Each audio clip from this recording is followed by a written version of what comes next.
On Zone 3, TAC 8, this is dispatch for Battalion 2, Battalion 6, Engine 22, Engine 15, Engine 6, Engine 12, Truck 22, Rescue 22, high-level building fire, 3429 South Jones Boulevard, District 2719, Phantom 29.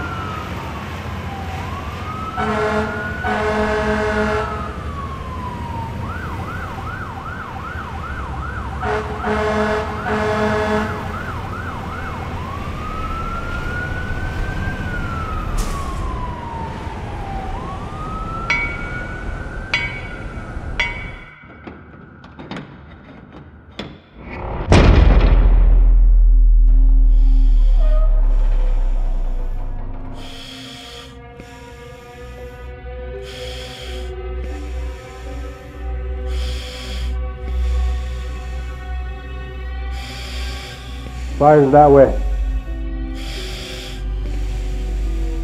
Hey, check above us.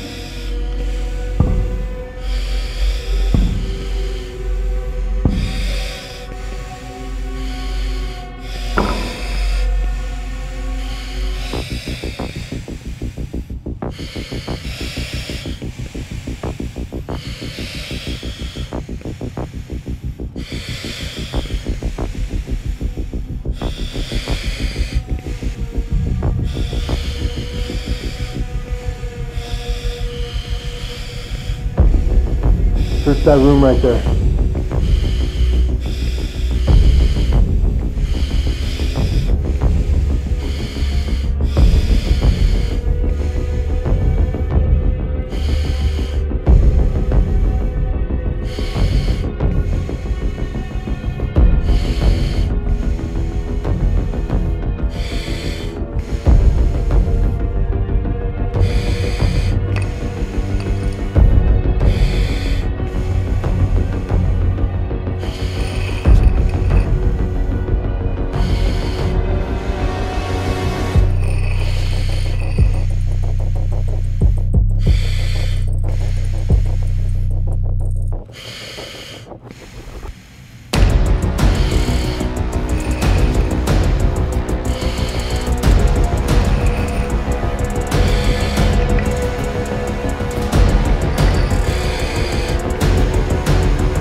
Mayday, mayday, mayday.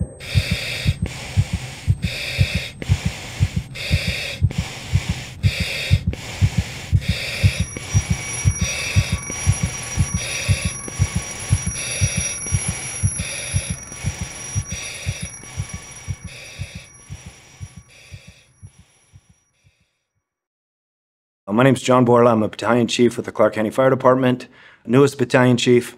I get to talk about RIT today. Chief Broadwell gets to talk about fire, but as the new battalion chief, I get to talk about RIT. RIT's a rapid intervention team. It's a dedicated crew that's assigned for the safety of our crews, of our firefighters. So they're kind of our insurance policy in a ready position outside the structure, tracking the crew, and primarily concerned with the safety of the crews in the IDLH. RIT started, I believe, at least with our fire department, in the early 2000s. And it was primarily an effort for everyone to go home and everyone to be safe. And I know Chief Radigan was instrumental in bringing RIT to the Clark County Fire Department. I know a lot of our existing BCs were important as far as implementing RIT with our series of drills that we rolled out. Our heavy rescue crews with Chief Durkin and Chief Reed were involved in rolling it out and doing the drills to introducing it to our crews. Project Mayday was a study that was done that looked at over 12,000 Maydays and kind of put them into categories about when Maydays happen. And ultimately, we determined that through that study, that Maydays are happening when we're in commercial buildings and we're in the offensive strategy during defensive conditions. Maydays are generally happening at night from 6 p.m. to 6 a.m. Maydays are often happening with truck companies. The stats showed that it was pretty equal Maydays between trucks and engines, but since we have so many more engines, that means the trucks are a concern.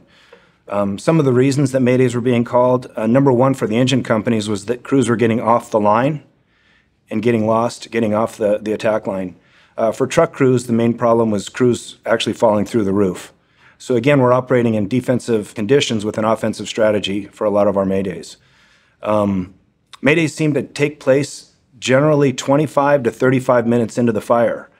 And that's a concern, because if we're 25 to 35 minutes into a fire and we're still in the offensive strategy and we haven't made progress on that fire, maybe we shouldn't be in the offensive strategy. So there's a lot of good information that came from that Mayday study, and I think we can use that to make our RIT crews more effective in the case of a Mayday. They're generally things that if I'm assigned RIT, it's going to have the hair on the back of my neck stand up when I hear some of these factors, or I hear some of these things from crews. One thing they mentioned was that crews that called Maydays generally said they reported to IC that they have fire over their head. Another thing was that they had zero visibility. Another thing was that they thought they had fire under them, or they couldn't locate the fire. So if I'm the RIT team and I hear those things, I definitely am going to be in an even more greater state of readiness. I think it's evolved quite a bit from when I first started as a rookie learning RIT to how we're actually utilizing it now. I think it's going to be situational. I think generally speaking, what we want to try to do now is have our crew in a forward position with their tool cache focused on the interior crews in the IDLH. We don't really want them overly distracted with outside work, which we have a separate assignment for that now. When I first started, the RIT crew was pretty much responsible for all the outside work along with RIT. And I think it's going to be situational. There are going to be times where we may have to do certain outside duties, but generally speaking, I think our RIT crews now are more focused on the assignment of RIT itself and generally tracking the crews inside the IDLH. So within our SOPs, we have certain safety systems built in, the first being 2 in, 2 out. So anytime we send a crew in to IDLH, we want to have 2 in, 2 out. To build upon that, we're going to go ahead and assign an RIT team, which is generally one of our rescue units, and they're going to go ahead and establish a RIT cache and get ready in a forward position. But ultimately, what we want to do is our third level of protection, which would be a full RIT team, and we try to do that on every first alarm assignment per SOPs. We want to assign that RIT team if we have crews working in IDLH. We do have some exceptions to the rule. If we have a known life hazard, then that's an exception. Or if we have an incipient fire that we feel like we can extinguish with a fire extinguisher, then that would be one of the exceptions as well. I think IRIT is an assignment that doesn't get used as often on our fire department, and probably for good reason. I think it's better if we can establish a full RIT team. But there are conditions, probably an outlining station where crews are going to be delayed. You're not going to get full crews there, and you may have higher priorities for those first initial arriving crews, where you may want to establish an IRIT team. I'm thinking of like 65 and 66, where some other crews are going to be delayed getting out there. You may want to establish an IRIT team a little bit sooner. A station 18 with a lot of crews coming fast, then we're going to be assigning on-deck crews and transitioning those to RIT positions. First and foremost, I want them to have the RIT bag, and our RIT bag has air and search rope in it. We obviously always have our radios with us, so that's an important tool. I want to make sure we have a good set of irons for forcible entry and egress. And then, depending on conditions, I may want a charged hose line. I may want to add saws. It's really going to be conditional based on where crews are inside the structure. As a RIT team captain, I'm thinking to myself, okay, if I'm inside that building, how do I want crews looking out for me? And what are they going to need to be able to execute a rescue if need be? As an IC, when I assign RIT, I expect them to get their tool cache and get to a forward position. Generally, it's going to be on the alpha side near the front door. But I feel my RIT team needs to have access to that primary entrance so that they can track crews effectively, and that if they need to get activated, they can make quick access into the structure. I think it's important for everybody to get a familiarity with the 360 of the building, but especially the RIT team. And the reason that's important for the RIT team is we really need to be cognizant of the entrances and exits to the building, because depending on the location of our downed firefighter, we may not take them out the way they went in. So for example, if we have a downed firefighter in the Charlie Delta corner of the structure, it may be easier to take them out the Charlie side than to bring them out the Alpha side where they came in. So it's really important for the RIT team to do a 360, get really familiar with the entrances and exits, and just to understand the hazards that are involved with the structure itself, to know exactly what we've got. One side of the picture doesn't tell us the whole story, so we need to see all four sides. RIT crews, as far as what they should be tracking, is anybody that's working in the IDLH or on the roof, which is also IDLH. So any crews that go into the building, whether it be on fire tech or on search, any crews that are up on the roof doing ventilation, anybody that's in a dangerous spot, I want my RIT team tracking their accountability and kind of keeping an idea. You know, we've got 3 in. Okay, now we've got 6 in. We've got 3 on the roof.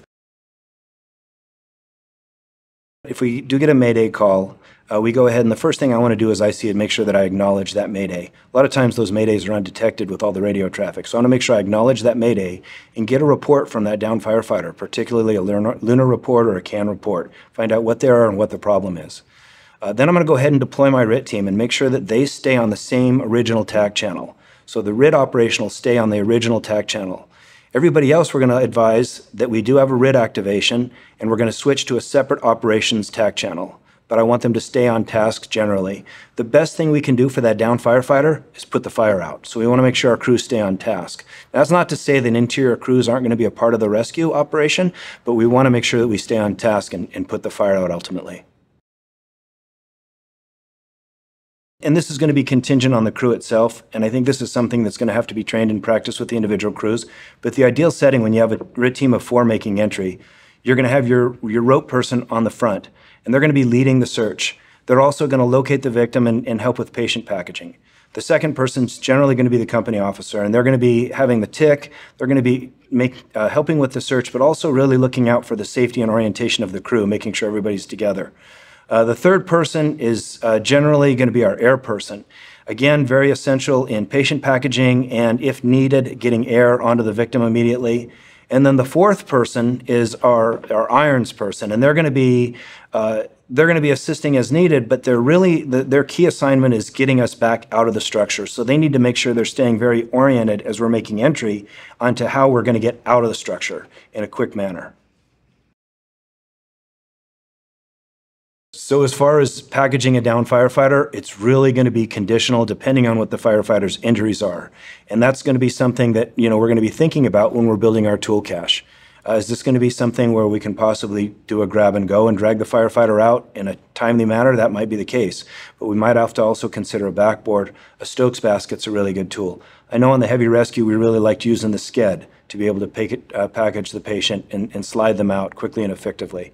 Patient packaging is really going to be something that we have to think about based on the situation, but it's again something that we want to have practiced before we get into that situation. We want to spend time training on patient packaging. That's a super easy thing to do in the station. It's a real easy training evolution to be able to knock out as a crew. It's something that all of our crews should be doing on a regular basis, is practicing their patient packaging, particularly when it comes to packaging a firefighter. There's going to be some different aspects with firefighter packaging. How are we going to deal with our patient's air pack? How are we going to deal with, turnouts and things of that nature? So it's definitely a skill that has to be practiced and fine-tuned.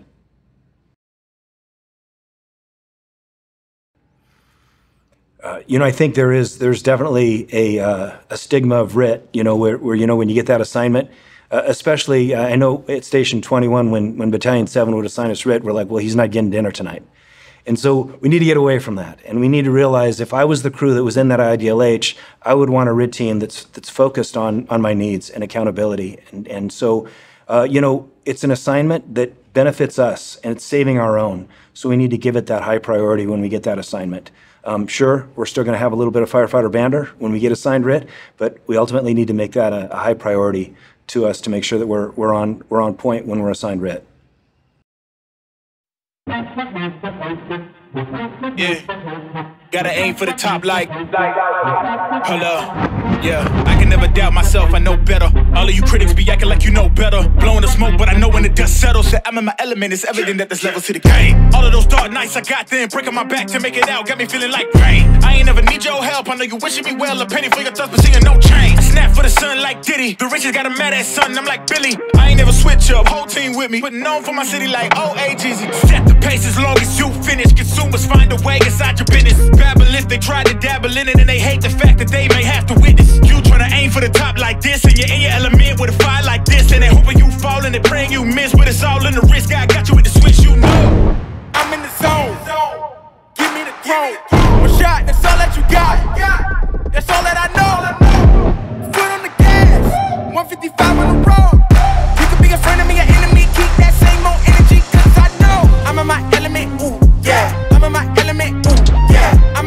Emily.